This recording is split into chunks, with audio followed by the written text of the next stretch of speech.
ఉన్న బంగారాన్ని విడిపించి ఆ రోజు ఆన్లైన్ రేటుకే మేము కొంటాం. Sharma gold company.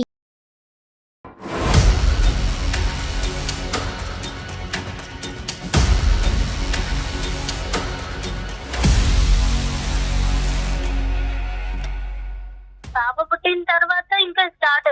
ఇప్పటికి మ్యారేజ్ అయ్యి ఒక 3 years అవుతుంది మేడం. 2 years నుంచి ఇంకా ఇంతే నాకు టార్చర్. ఏం మాట్లాడారు, బాగా చూసుకోరా అంటే బాగానే చూసుకుంటారు. స్టార్టింగ్ లో ఉన్న లవ్ అనేది ఇప్పుడు లేకపోతే నాకేమనిపిస్తుంది, చేసి వస్తుంటారు పక్కన, ఏదో స్మెల్ వస్తుంది అని అంటే కొంచెం ఫ్రెష్ అప్ అవ్వండి అంటే దానికి గొడవ చేస్తుంటారు. మా ఆయన దగ్గర దొరికిన ప్రేమ అతని దగ్గర ఉన్నదేమో అనే ఫీల్ నాకు వచ్చింది. ఏది కంటి చూపులోనే ఫీల్ వచ్చిందమ్మా? అతను జిమ్ చేస్తున్నాడు, నువ్వు వంట వండుతున్నావు, కలిసిపోయి నీ మనసులో ఇప్పుడు ఏంటమ్మా, ఇప్పుడు ఏం చెప్పాలనుకుంటున్నావు మాకు? నేను కూడా ఆడపిల్లలే కదా, నాకంత ఒక మనసు ఉంటుంది కదా, నాకు కొన్ని కోరికలు ఉంటాయి కదా.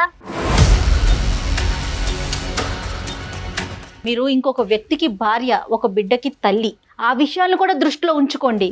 రేపొద్దున నీ బిడ్డకి ఏం సమాధానం చెప్తారు మీరు? అతను చూస్తూ నేను ఉండలేదు సార్ ఇక్కడ. అసలు బ్రతకాలనే ఆలోచన కూడా నాకు రావట్లేదు సార్. రమ్యశ్రీ తన పర్సనల్ ఇష్యూని ఒకటి మనకి షేర్ చేసింది. సో నెంబర్ కూడా ఇచ్చింది.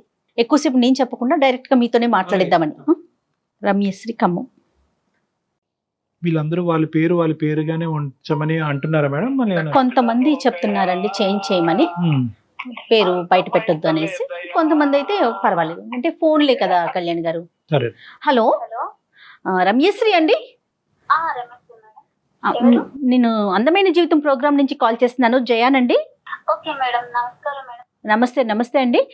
నాతో పాటు డాక్టర్ కళ్యాణ్ చక్రవర్తి గారు కూడా ఉన్నారు. ఒక్కసారి మీరు నాకు మెయిల్ చేశారు కదా, ఆ విషయాన్ని క్లియర్ గా చెప్పండి, డాక్టర్ గారు కూడా వింటారు. Okay madam, right.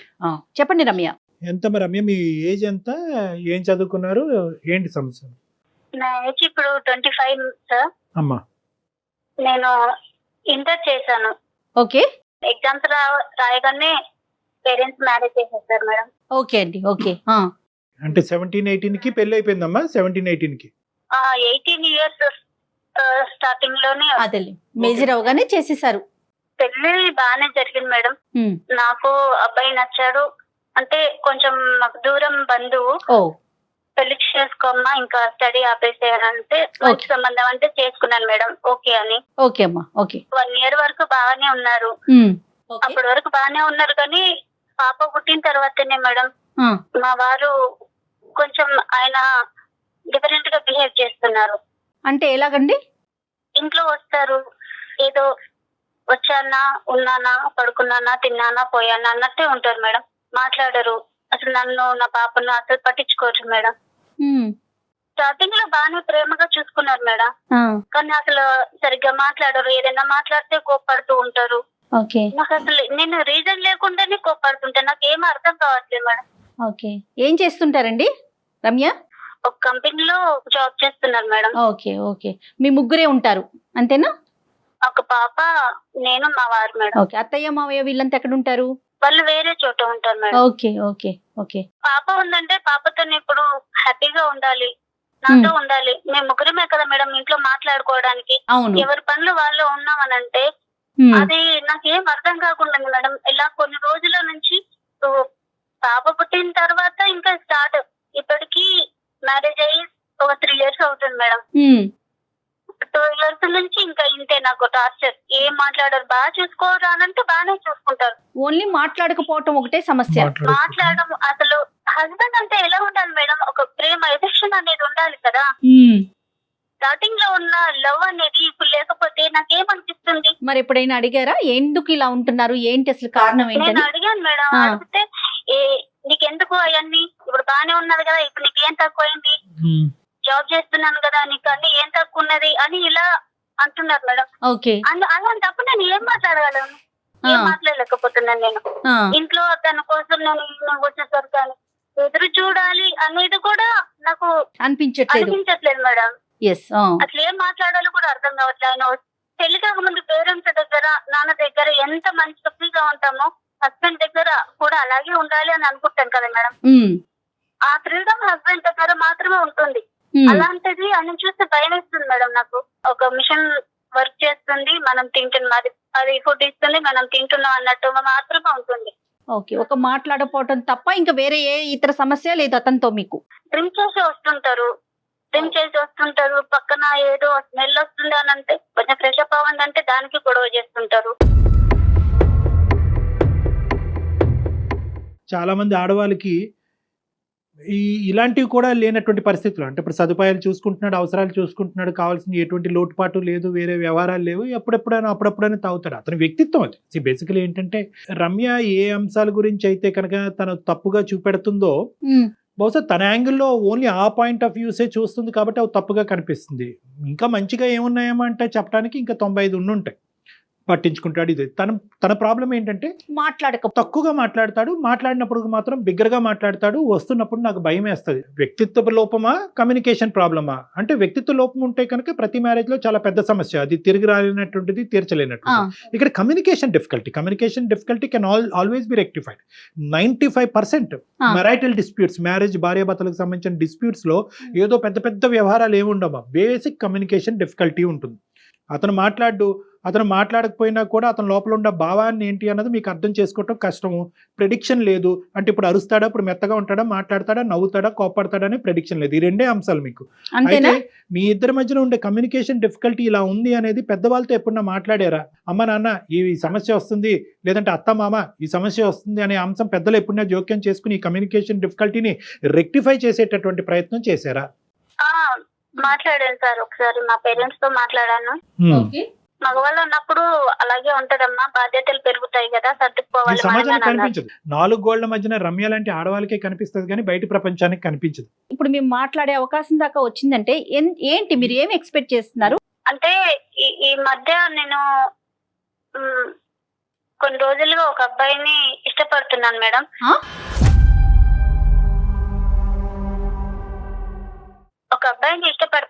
మా ఎదురుగా ఉంటారు. చాలా క్యాజువల్ గా చెప్పేస్తున్నారండి మీరు. అదే అప్పుడు ఇష్టపడుతున్నాననే దగ్గరికి వెళ్ళటం గురించే రమ్య గారు భర్త గారు బ్యాక్గ్రౌండ్ ఇచ్చారు. చెప్పండి రమ్య గారు. అయితే తను కూడా నన్ను ఇష్టపడుతున్నాను మేడం. కొన్ని రోజుల నుంచి మా ఎదురుగా జిమ్ చేస్తూ ఉంటారు. నేను అంత గమనించలేదు కానీ కొన్ని రోజుల తర్వాత నేను చూసాను, తను చూడ్డం నేను చూడ్డం అన్నట్టు. కాదమ్మా, జిమ్ ఎక్కడ చేస్తున్నాడు అతను? మీ ఇంటి ఎదురుకుంటే జిమ్ ఉందా, లేదంటే మీ మేడమే జిమ్ చేస్తున్నాడా, ఎదురు మేడమే జిమ్ చేస్తున్నాడా? ఎదురుగా వాళ్ళ ఇల్లు ఉంటుంది, పైన వాళ్ళు ఓన్ గా చేసుకున్నారేమో, అక్కడ చేస్తూ ఉంటారు. పెళ్లి కాని అబ్బాయి. నేను మార్నింగ్ పనులు చేసుకున్నప్పుడు కనిపిస్తూ ఉంటారు. ఒక రోజు ఇంకా అలా చూసారు, తను చూసారు, నేను చూసాను. కొంచెం ఫస్ట్ టైం నేను ఏమనుకోలేదు కానీ నెక్స్ట్ టైం నుంచి నాకేదో మా ఆయన దగ్గర దొరికిన ప్రేమ అతని దగ్గర ఉన్నదేమో అనే ఫీల్ నాకు వచ్చింది. కంటి చూపులోనే ఫీల్ వచ్చిందమ్మా. అంటే స్మైల్. తర్వాత కొన్ని రోజులకి ఒక పేపర్ లో నెంబర్ రాసి మా ఇంటికి పడేశారు. అప్పుడు అది చూస్తే నెంబర్ ఉంది, కాల్ చేయాలా వద్దా అనుకొని నేను ఒక 2 days గ్యాప్ ఇచ్చి కాల్ చేశాను సార్. నేను కాల్ చేస్తే బాగానే మాట్లాడారు. 2-3 times మీట్ అయ్యాము. నాకు ఏది కావాలన్నా అది చాలా కేర్ గా చూసుకునేవారు సార్. నాకు అదే నేను మా హస్బెండ్ నుంచి కోరుకున్నది ఏదైతే ఉన్నదో అతనిలో నాకు అవి కనిపించాయి సార్. అలా నాకు అని మీద ప్రేమ అనేది కలిగింది సార్. ఇది నేను చేసేది తప్ప రైటా అనేది కూడా నేను ఆలోచించాను. అయినా కూడా నా మీద నాకు ప్రేమ తగ్గట్లేదు సార్. ఆ అబ్బాయికి పెళ్లి అయిందమ్మా? పెళ్లి కాలేదు సార్. బ్యాచులర్ గా ఉంటున్నాడా లేదంటే పేరెంట్స్ తో ఉంటున్నాడా? అతను పేరెంట్స్ తో ఉంటున్నారు సార్. ఓకే. అతను నీ వైపు ఎక్కువ చూసేవాడా, నువ్వు అతని వైపు ఎక్కువ చూసేదానివా? తను ఇంతకుముందు నన్ను చూసినట్టున్నారు, నేను ఒకరోజు చూస్తే నన్ను గమనిస్తూ ఉన్నారు. సరేలే అని నేను 2-3 రోజులు అలాగా చూడనట్టు చూసి అలా చూస్తే నన్నే గమనిస్తున్నారని నాకు అర్థమైంది సార్. వాడికి బుర్రలేదు, నీకు బుర్రలేదు. నీకు పెళ్ళైనటువంటి ఆడపిల్లవి, నీకు ఒక పాప బాబు ఉన్నాడు. ఓకే, నువ్వు ఆ అబ్బాయి పెళ్లి కాలేదు అనే అంశం నీకు తెలుసు. ఆ అబ్బాయి జిమ్ చేస్తున్నాడు అండ్ ఓకే, నీకు ఒక బాధ్యత ఉంది, నీ భర్తతో 2-3 సమస్యలు ఉన్నాయి. అవేమి పెద్ద అంత తలకి మించిన భయంకరమైనటువంటి సమస్యలు ఏమీ కాదు. కమ్యూనికేషన్ ఇంప్రూవ్ చేసుకోవటం అనే సబ్జెక్టే. కానీ ఎవరు ఆలోచించలేదమ్మా, నాకు కావలసినవి అతని దగ్గర దొరికేసినాయి అనేటటువంటి కంక్లూజన్కి ఎలా వచ్చేసావు? ఒక కనుచూపులోనే ఎలా వచ్చేసావు? కనుచూపులోనే కాదు సార్, ఒక 2-3 టైమ్స్ అలా చూసి ఫోన్ లో మాట్లాడిన అదే తర్వాత చూసి నాకు చూసి అనిపించింది చూసి సార్, ఆయన చూపించే ప్రేమ, ఆయన తీసుకున్న కేరింగ్ లో నాకు ఇంట్రెస్ట్ అనిపించింది సార్. నా మనసుకి ఏది కావాలో, నేనేం కోరుకున్నానో నాకు అది అతనిలో కనిపించింది. అతను కూడా నేను అంటే చాలా చూసిన ప్రతిదీ కోరుకోవటం, దాని వైపుకి మనసు వెళ్ళిందంటాం. ఏంటండి మీరు? కాదమ్మా, నీకు కనిపించిని భర్తను మర్చిపోయావు, కూతుర్ని మర్చిపోయావు, అతను ప్రపంచాన్నే మర్చిపోయాడు. ఓకే, అతను జిమ్ చేస్తున్నాడు, నువ్వు వంట వండుతున్నావు, కలిసిపోయి నీ మనసులు. ఇప్పుడు ఏంటమ్మా, ఇప్పుడు ఏం చెప్పాలనుకుంటున్నావు మాకు? ఇప్పుడు అతనికి పెళ్లి ప్రపోజల్ వచ్చింది సార్, పేరెంట్స్ పెళ్లి చూపులు తీసుకొచ్చారు. మంచిది. ఆ విషయము అంటే ఆల్రెడీ ఇంతకు ముందు పెళ్లి సంబంధాలు వస్తే నా కోసం 1 year అలా ఆపేశారు, పోస్ట్ పోన్ చేస్తూ వచ్చారు సార్. కానీ ముందుకెళ్ళిపోయారు. ఏంటో మళ్ళీ ఈసారి మళ్ళీ పెళ్లి అని ఇంట్లో పేరెంట్స్ వాళ్ళు ఎక్కువ ఫోర్స్ చేయడం వల్ల మాకు పెళ్లి అవుతుంది, పెళ్లి చూపులు చూస్తున్నారు అని తను నాకు చెప్పేసరికి నాకు ఏం చేయాలో అర్థం కాలేదు సార్. సంవత్సరం క్రితమే పెళ్లి చూపులు పెళ్లి చేసుకుంటే పెళ్లి అవుతుంది, నేను మర్చిపోలేకపోతున్నాను, నన్ను ఏం చేయమంటావని చిన్నపిల్లాడు ఏడ్చినట్టు ఏడ్చేసారు. తను ఏడ్చేసరికి ఇంకా నాకు కూడా అసలు ఈ పనులన్నీ చిన్నపిల్లల పనులేనండి, పెద్దోళ్ళుగా మెచ్యూరిటీ వచ్చిన వాళ్ళు చేసే పనులు కాదు రమ్య. సారీ రమ్య, నువ్వు ఏడుస్తూ చెప్తున్నావు, నువ్వు తప్పుగా అనుకోవద్దు, మేము ఇక్కడ నవ్వుకుంటున్నాం. అంటే ఒక సమస్య, ఒక బాధ ఒక మనిషి చెప్పినప్పుడు సహజంగా అవతల వ్యక్తిని కూడా కదిలించాలి, బాధ కలిగించాలి. ఈరోజు మీ అమ్మాయి గురించి బ్యాక్గ్రౌండ్లో ఆలోచించుకుని బాధపడుతున్నావు, నీ భర్త గురించి ఆలోచించుకుని మీ అమ్మాయి ఇదేంట్రా, ఇంట్లో భార్యని ఎంతో నమ్మకంగా ఉదయాన్నే ఆఫీస్కి వెళ్ళేటటువంటి భర్త సాయంత్రం భార్య వచ్చేటప్పటికి జిమ్ చేసేటటువంటి పక్కింటి మగాడిని చూస్తున్నది అనే అంశం నీ భర్తకు తెలిస్తే కనుక అతని గుండెలు విరిగిపోయి ఏమైపోతాడో అనే ఆలోచనతో బాధపడుతున్నావు. ఒక పక్క నుంచి నీ యొక్క ఆలోచన, నీ యొక్క ప్రవర్తన చూస్తుంటే నవ్వుకుంటున్నావు. అరే ఆ సినిమాలో చూసాం కదా, కరెక్ట్, ఈ సినిమాలో చూసాం కదా, పేపర్ రోల్ చేసి నెంబర్ ఎసట్టం అనేది అక్కడ చూసామని సినిమా అంశాలే మాకు గుర్తుకొస్తున్నాయి. కానీ నిజ జీవితంలో ఎవరు ఇలా చేస్తారనేటటువంటిది మాకు కళ్ళలో కూడా ఊహించుకోవడానికి కష్టంగా. రియల్ లైఫ్ లో కూడా ఇలా జరుగుతున్నాయి అనుకుంటున్నాను. నేను కూడా ఆడపిల్లలేం కదా, నాకంత ఒక మనసు ఉంటుంది కదా, నాకు కొన్ని కోరికలు ఉంటాయి కదా. తను హస్బెండే కదా, అమ్మాయికి పుట్టింటి నుంచి అత్తింటికి వచ్చిన తర్వాత అన్ని చూసుకోవాల్సిందే హస్బెండే కదా సార్. అలాంటిది నన్ను మర్చిపోయి ఆయన బయట ఏం చేస్తున్నాడో నాకు తెలియదు. అలా నేను ఏదన్నా అడిగితే నన్ను నా మీద చిరాకు పడతాడు, కోపడతాడు. నేను ఇంట్లోనే కుట్టుగా ఉండిపోవాలి సార్. యథార్థంగా చెప్తున్నాను. ఈ కాల్ కలిపేటప్పుడు మేము అనుకున్నాము, అరే అయ్యో అనవసరంగా అతను కమ్యూనికేట్ చేయట్లేదేమో, అతనికి ఒకసారి ఫోన్ చేసి బాబు కమ్యూనికేషన్ ఇలా చెయ్యాలి, ఒక భార్య యొక్క ఎక్స్పెక్టేషన్ ఇలాగా, నువ్వు కేవలం డబ్బులు ఇంట్లో లగ్జరీస్ ఒకటి చూసుకుంటే కాదు, మనసు నచ్చి పక్కన కూర్చుని భార్యతో మాట్లాడి మనసు అర్థం చేసుకుని ఇమోషన్స్ షేర్ చేసుకోవటం కూడా ఇంపార్టెంటే అనేటటువంటి విధంగా నడిపించాలి అని మేము అనుకున్నాం. ఈ లోపలే నువ్వు పార్ట్ 2 అనేటటువంటి తీసుకొచ్చావు. ఒకప్పుడు ఆ అంశం అయితే కనుక ఈరోజు మేము చాలా హ్యాపీగా డీల్ చేసాము. కానీ నువ్వేం చేస్తున్నావు అంటే ఈ అంశాన్ని చూపెడుతూ ఇంకో అంశంలోకి ముడిపెట్టావు.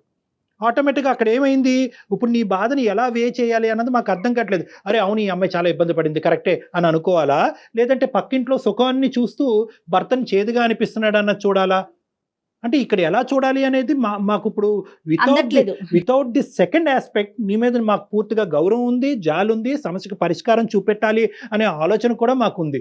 కానీ ఎప్పుడైతే ఈ సెకండ్ ఇష్యూ తీసుకొచ్చావో నీ మీద గౌరవం అనేది తగ్గింది, నీ మెచ్యూరిటీ లెవెల్స్ గురించి నవ్వేటటువంటి పరిస్థితి వస్తుంది, నీ భర్తని కొడుకో కూతురో ఎవరినో వాళ్ళని మోసం చేస్తున్నారు అనే బాధ కలుగుతుంది. సో నీ మీద ఇమోషన్ మాకు డైవర్ట్ అయిపోయింది. ఈరోజు నీకేం పరిష్కారం చెప్పమంటావు?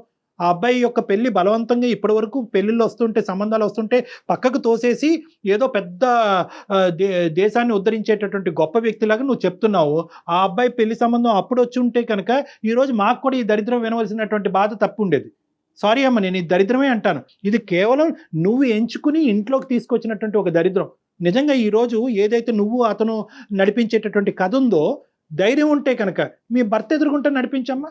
భర్తని ముసుగులో పెట్టే కదా ఇదంతా చేస్తున్నారు.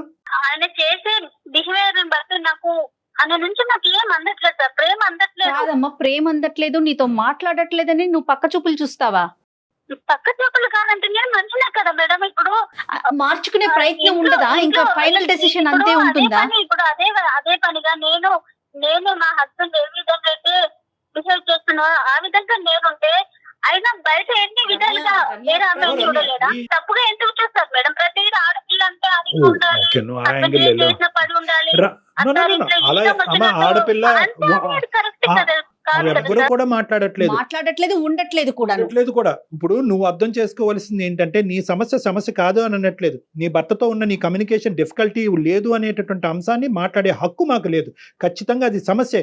కానీ ఆ సమస్యకి నువ్వు ఎంచుకునేటటువంటి పరిష్కారం ఏదైతే ఉందో అది తప్పు, అది నేరం. ఎంత కష్టపడైనా, ఎంతమందిని పోగు చేసైనా, ఎన్ని పంచాయతీలు పెట్టైనా, ఎన్ని కౌన్సిలర్స్ని ఉపయోగించినైనా ఈరోజు నీ భర్తను బాగు చేద్దాం, మీ ఇద్దరు కమ్యూనికేషన్ ఇంప్రూవ్ చేద్దాం, మీ ఇద్దరు హ్యాపీగా ప్రయాణం. అది ఈ సమస్యకి పరిష్కారం. అంతేగాని ఎంతమంది చెప్పినా వినట్లేదు సార్. నేను ఏం చేయాలి సార్? నాకు అది అర్థం కాకనే మీకు మెసేజ్ రమ్య ఒక్క నిమిషం ఉండండి, ఒక్క నిమిషం. సమస్య లేకుండా, ఒక ఇష్యూ అంటూ లేకుండా ఎంతమంది ఉన్నారండి? అది ఇంపాసిబుల్ అమ్మా. అది ఆ అమ్మాయికి కూడా తెలుసు.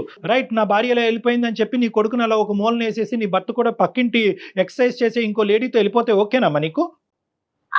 అదేం లేదు సార్. అదే తెలియకనే కదా నేను నాకేం చేయాలి నువ్వు అర్థం కాక. అతనికి పెళ్లి అవుతుందని చెప్పి నువ్వు సంబరం చేసుకో, నీ జీవితం బాగుపడుతుంది. అతని పెళ్లి ఆపేటటువంటి ప్రయత్నం చెయ్యొద్దు. కానీ తను దూరం అవుతుందంటే ఎందుకు నాకు ఏడుపు వస్తుంది. ఇంకా నాకు అతనంటే ఏమో సార్. ఇంకా నాకు ఇప్పుడు ఏడిస్తే పర్లేదమ్మా, జీవితాంతం నువ్వు ఏడుస్తావు, చాలా మందిని ఏడిపిస్తావు. ఉండలేమో అని No, no. రమ్య మీరు ఇంకొక వ్యక్తికి భార్య, ఒక బిడ్డకి తల్లి. ఆ విషయాలను కూడా దృష్టిలో ఉంచుకోండి. ఇప్పుడు లవ్ అనేటటువంటిది ఒక ఇమోషన్ అమ్మా. మనం ఎలాగైతే కోపం, బాధ, ఏడుపు ఇలాంటి రకరకాల హావభావాలు వస్తాయో, ఒక ప్రేమ అనేటటువంటిది కూడా ఒక ఇమోషన్. ఆ ఇమోషన్ ఏం చేస్తుంది అంటే కనుక ఆలోచనని తీసేస్తుంది. ఇప్పుడు నీ ఆలోచన పోయింది, నీకు తెలుసు లోపల ఇది తప్పు అని. కానీ ఇమోషన్ని కాపాడేటటువంటి, ప్రేమ అనేటటువంటి ఇమోషన్ని కాపాడేటటువంటి ప్రయత్నంలో జరిగేటటువంటి పరిణామాలు అనేటటువంటి లాజికల్ రీజనింగ్ నీ మైండ్లోంచి పోయింది. ఇప్పుడు ఈ కాల్ ద్వారా ఆ లాజిక్, ఆ రీజన్ నీ జీవితంలో మేము నింపితే కనుక బహుశా ఓ 10 రోజులు ఏడుస్తావు, లేదా నెల రోజులు ఏడుస్తావు, జీవితాంతం ఏడవు, నలుగురిని ఏడిపించావు. ఈరోజు నువ్వు చేసేటటువంటి తప్పు వల్ల, అరే నేను ఇప్పుడు ఏడుస్తున్నాను, ఈ బాధను తీర్చేసుకోవాలి, అరే వాడు ఏడుస్తున్నాడు, వాడి ఏడుపుని తీర్చేయాలని చెప్పి నువ్వేం చేస్తావంటే ఒక తప్పుదోవలో వెళ్తున్నావు. తర్వాత ఏమవుతుంది, నీ కొడుకు ఏడుస్తాడు, నీ భర్త ఏడుస్తుంది, సమాజం ముందు తలదించుకుని మీ తల్లిదండ్రులు ఏడుస్తారు, అక్కడ పెళ్లి చేసుకున్నటువంటి ఆడపిల్ల ఏడుస్తుంది, వాళ్ళ ఫ్యామిలీ ఏడుస్తారు, ఇంతమందిని ఏడిపిస్తారు. ఎందుకు? కేవలం మీ ఇద్దరు కళ్ళనీళ్ళు తొడవటం గురించి ఇంతమంది ఏడవాలా?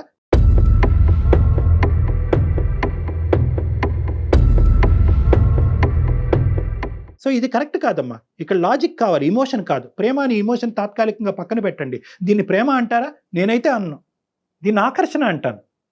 అతనికి ఏదో లేదు కాబట్టి నీ దగ్గరికి వచ్చాడు, నీకేదో దొరకట్లేదు కాబట్టి అతని దగ్గరికి వెళ్ళావు. సో లేనటువంటిది తీర్చుకునే దాని గురించి ప్రేమను డిఫైన్ చేయాలంటే తప్పమ్మా. దీన్ని ప్రేమ అనరు. నీ భర్తతో ఉండేటటువంటి బంధం, దాన్ని ప్రేమించు. నీ కొడుకుతో ఉండేటటువంటి బంధం, దాన్ని ప్రేమించు. మీరందరూ గౌరవప్రదంగా సమాజంలో ఉంటున్నారు, దాన్ని ప్రేమించు. సో ఈరోజు నీకు బాధగా ఉండొచ్చు, మా మాట బాధగా ఉండొచ్చు, ఇదేంటి సార్ ఆ అబ్బాయి ఏడుస్తున్నాడు కదా సార్, నాకు బాధగా ఉంది సార్, మీ ఇద్దరం దూరం అయిపోతాం సార్ అంటే కనుక నో. ఎంతైనా బాధపడండి, 100 రాత్రులన్నా నిద్రపోకుండా ఉండండి, ఎంతైనా ఏడవండి, కానీ ఈ తప్పు మాత్రం చేయొద్దు. నీతో పాటు చాలా కుటుంబాలను కాపాడినటువంటి పుణ్యం మాకు దక్కుతుంది కాబట్టి థ్యాంక్ యూ. అతను చూస్తూ నేను ఉండలేను సార్. ఇక్కడ అసలు బ్రతకాలనే ఆలోచన కూడా నాకు రావట్లేదు సార్. తను ఇక్కడ దూరం అయిపోతాడు, నాకు ఎవరు ప్రేమ పంచుతారు, నాకు ఇంత కేరింగ్ ఎవరు చూసుకుంటారు అనేది కూడా నాకు అసలు అర్థం కాకుండా ఉంది సార్. ఇది ఇంకా కూడా చాలా సీక్రెట్ గా నడిపిస్తున్నటువంటి కథ రమ్య, చాలా సీక్రెట్ గా కనిపిస్తున్న కథ కాబట్టి ఈ ప్రేమను మీరు ఆనందిస్తున్నారు, అతను ఆనందిస్తున్నారు. This is a secret love. ఇది ఒక బ్యాడ్ లవ్, ఒక సీక్రెట్ లవ్. ఇది ఎప్పుడైతే బట్టబయలవుతుందో, ఎప్పుడైతే సమాజానికి తెలుస్తుందో, ఎప్పుడైతే ఆ అబ్బాయి తల్లిదండ్రులకి నీ భర్తకి తెలుస్తుందో, అప్పుడు అసలు సిసలైనటువంటిది ఉంటుంది. ఇద్దరు రోడ్డు మీద పడతారు. రేపొద్దున నీ బిడ్డకి ఏం సమాధానం చెప్తారు మీరు? నాకు రావట్లేదు, నా భర్త నుంచి ప్రేమ రావట్లేదు, నాకు దొరకట్లేదు, నేను ఆనందపడట్లేదు, ఆ పక్కింటి ఆంటీ ఇలా ఉంది, ఈ పక్కింటి వీళ్ళు ఇలా ఉన్నారు, వాళ్ళందరినీ ఊహించుకుని ఏంటంటే ఒక డిప్రెషన్లోకి వెళ్తారు. సడన్గా ఈ డిప్రెషన్ అనేటటువంటి బాధ ఎవరికి ఆనందంగా ఉండదు. ఇందులోంచి బయటపడాలి, వెంటనే బయటకు రావాలి అంటే భర్తకు చెప్పుకుంటే భర్త మాట వెండు. ఇలాంటి వాళ్ళని మాట వినేటటువంటి ఏకైక వ్యక్తి ఎవరంటే కనుక ఈ జిమ్ బాడీ లాంటి వీళ్ళు ఏం చేస్తారు, వీళ్ళు పని పాట అట్రాక్ట్ చేస్తారు. ఆ అబ్బాయి అసలు ఎంత ధైర్యం అండి, ఒక పెళ్ళైనటువంటి ఆడపిల్లని ఇక్కడ పెట్టుకుని పెళ్ళని కానీ అతనికి వాళ్ళు అట్రాక్ట్ చేస్తారు. వాళ్ళు ఏం చేస్తారు, వాళ్ళు ఏమీ చేయరు, కేవలం ఈ అమ్మాయి కథ చెప్తుంటుంటే వింటూ ఉంటారు. ఈ అమ్మాయి జీవితంలో ఎవ్వరు విన్నటువంటి ఏకైక వ్యక్తి ఈ మహానుభావుడు. ఈ కథ వినేటప్పటికి ఇదేంటి ఇంత వింటున్నాడు, ఇన్ని సంవత్సరాలు పెళ్ళైనా కూడా నా భర్త 10 నిమిషాలు కూడా నా పక్కన కూర్చాడు, ఇతనేంటి గంటల తరబడి అన్ని పనులు వదులుకుని నా మాట వింటున్నాడు అని చెప్పి అక్కడ కనెక్ట్ అవుతూ ఉంటారు. సో ఇదంతా కూడా ఏంటంటే ఒక సూపర్ఫిషియల్గా ఒక ఇమోషన్తో కూడినటువంటి ఒక అట్రాక్షన్ మాత్రం. ఇది బంధం కాదు, బంధం అని వాళ్ళు అనుకుంటారు. సో ఇక్కడైతే మాత్రం కఠినమైనటువంటి నిర్ణయాలు ఇప్పుడు తీసుకుంటే రానున్న జీవితంలో ఇప్పటికీ ఎవరికి తెలియదు. ఈ గుట్టు అనేటటువంటిది కేవలం మనకి, నాకు, జయాకి, నీకు మధ్యనే ఉంది కాబట్టి ఇక్కడతో ఇది ముగిస్తే మంచిది. కఠినమైనటువంటి నిర్ణయం కాదనట్లేదు, ఏడుపు వస్తుంది, నిద్ర పట్టదు, ఇందాక నేను చెప్పినటువంటి లక్షణాలు అన్నీ వస్తుంది. కానీ ఈ బాధకి, ఇప్పుడు పడేటటువంటి ఈ తాత్కాలికమైనటువంటి బాధకి అది దీర్ఘకాలికమైనటువంటి పరిష్కార మార్గం కింద నువ్వు ఎత్తుక్కుంటే నీ అంత పిచ్చిది ఎవరు లేరు. చాలా ఇమోషనల్గా చెప్తున్నాను, ఎందుకంటే నువ్వు తప్పు చేస్తావు ఇంకా ఇప్పటికీ ఎవరికి తెలియదు కాబట్టి నిన్ను ఆపేటటువంటి ప్రయత్నం మేము చేయాలి కాబట్టి నేను ఇంత ఇమోషనల్గా మాట్లాడుతున్నాను. సో దీర్ఘకాలికమైనటువంటి సంతోషం నీ జీవితంలో కావాలి అంటే ఇప్పటికైనా నీ తప్పు ఏంటి అన్నది అర్థం చేసుకో. నీ భర్తతో తప్పేనమ్మా, తప్పే. నువ్వు 100 సార్లు తప్పు కాదను. నానా నువ్వేం చచ్చిపోక్కర్లేదమ్మా, ఎందుకు చచ్చిపోవాలమ్మా? బిడ్డ ఏమవుతాడు, ఈ గుట్టు రట్టు అయితే కనుక నీ భర్త కూడా చచ్చిపోవాలి. అలా అయితే కనుక అతను ఈ రోజే చచ్చిపోవాలి నీ భర్త. సో ఈ చావు అనేటటువంటి దీని పరిష్కారం కాదు. నువ్వు తప్పులో ఉన్నావు, చిన్నపిల్లవి, తెలియదు, ఇమ్మెచ్యూరిటీ, ఇమోషను, డిప్రెషను, ఇలాంటి రకరకాల కారణాల వల్ల నువ్వు ఈరోజు నిర్ణయం తీసుకున్నావు కాబట్టి ఒక్కసారి నా మాట విను. నీకు తెలియకుండా మాట్లాడుతున్నావు, అమాయకత్వంతో మాట్లాడుతున్నావు. ఈరోజు ఇంకా నువ్వేమీ చూడలేదు, ఈ బాధ పోయింది. ఈ బాధ అనేది నువ్వు చూసేటటువంటి యాంగిల్లో చూస్తున్నావు, కానీ నీకు రానున్న రోజుల్లో వచ్చే బాధలు మేము చాలా యాంగిల్స్లో చూస్తున్నాం. ఫ్యూచర్ని తను గెస్ చేయలేకపోతుంది. ఈ పనికిరాని కథని ఇప్పుడు దాకా మాకు ఏదైతే చెప్పావో ఈ పనికిరాని కథని ఇక్కడతో వదిలేసి ఇక్కడ కంచికి తీసుకురా. ఓకే, మళ్ళీ రీకనెక్ట్ అవ్వకూడదు. ఆ అబ్బాయి పెళ్లి చేసుకుంటాడు, రేపొద్దున ఏ ఫేస్బుక్లోనో ఇంకో మెసేజ్లో హాయ్ అమ్మ, హాయ్ బంగారం, హాయ్ తల్లి అని అంటే కనుక నువ్వు మళ్ళీ కనెక్ట్ అయ్యావు అంటే కనుక అప్పుడు చాలా కుటుంబాలు సర్వనాశనం అవుతాయి. కాబట్టి ఈరోజు ఈ కథని ఇక్కడితో ముగించు. అన్ని ఫార్మ్స్ ఆఫ్ కాంటాక్ట్స్ బ్లాక్ చేసుకోండి. అతను ఎవడో నువ్వెవడో అన్నట్టు ఉండండి. ఇప్పటికే కాదు, చచ్చేంత వరకు అలాగే ఉండాలి. నీ భర్తతో ఈ కమ్యూనికేషన్ పెంపొందించి ఇంప్రూవ్ చేసి మీ ఇద్దరి మధ్యన ప్రేమ ఆప్యాయతలు పంచేటటువంటి విధంగా ఆ బాధ్యతను మేము తీసుకుంటాం. ఆయనతో మాట్లాడే ప్రయత్నం మీరు చేస్తారని నేను నెంబర్ తీసుకొని మీతో మాట్లాడిస్తాను. తప్పకుండా. అంటే ఈ అమ్మాయి భాష అర్థమైందో లేదో అమ్మాయికి. రమ్య, మీకు అర్థమవుతోందమ్మా? అర్థమవుతుంది మేడం. డాక్టర్ గారు మీ హస్బెండ్ తో మాట్లాడతారు, ఒకసారి కాదు 2 సార్లు కాదు, తనలో మార్పు వచ్చే వరకు మాట్లాడతారు. తనలో మార్పు వస్తే నేను సంతోషంగా ఉంటాను మేడం. కానీ ఇప్పుడు తన అబ్బాయి పెళ్లి అవుతుందంటేనే నేను చూడలేకపోతాను. ఇక్కడ ఉండాలంటే పెళ్లి అయితేనే నువ్వు సంతోషంగా ఉంటావమ్మా. రమ్య, నీకు ఆ పాయింట్ అర్థం కావట్లేదు. ఇప్పటి వరకు డాక్టర్ గారు చెప్పింది అదే. ఆ అబ్బాయికి పెళ్లి అవటం అనేటటువంటిది చూస్తూ నాకు ఇంత ఎదురుగానే కాబట్టి నేను తనను చూస్తూ ఉండలేను మేడం. అక్కడి నుంచి వెళ్ళిపోండి, వెకేట్ చేసేయండి. ఇల్లు ఖాళీ చేసేయమ్మా, ఇల్లు ఖాళీ చేసే, తెగించే. జీవితానికి మించినటువంటిది ఏం లేదు ఇక్కడ. ఇంట్లో సదుపాయాలు లేవు, బాలేదు, వెంటిలేషన్ బాలేదు, బాత్రూమ్స్ బాలేదు, ఏదో అని చెప్పి మీ ఆయన చేతి ఇల్లు ఖాళీ చేసి వెళ్ళిపోండి అక్కడి నుంచి. చక్క ఇంటర్మీడియటే చదువుకున్నారు, ఇంకేదైనా చదువుకోవటానికి అవకాశం ఉంటే చదువుకోండి, లేకపోతే ఏదైనా నేర్చుకునే ప్రయత్నం చేయి రమ్య. ఈ సబ్జెక్ట్ ఇక్కడతో మర్చిపోవాలి. ఈ సంఘటన ఇప్పటి వరకు జరిగిందనే ఆలోచన తీసేసేయండి. మీ బాధ్యత ఏంటి అన్నది గుర్తు తెచ్చుకోండి. ఇప్పుడు నువ్వు చేసే పని ఇప్పటికైనా తప్పు అని అంటావా అనవా అమ్మా? నువ్వు తప్పు అని అంటేనే తప్పు అని తెలుసు సార్, కానీ నేను చేస్తుంది తప్పు అని తెలిసినా కూడా నేను అతని మీద నాకు బయటికి రాలేకపోతున్నావు. నాకు అర్థం కావట్లేదు. అమ్మ, నువ్వు తప్పు అని రియలైజ్ అవటం అనేటటువంటిది రియాలిటీ. నువ్వు స్లోగా రియాలిటీలోకి వచ్చేసే, అతని జ్ఞాపకాలు తీసేసాయి.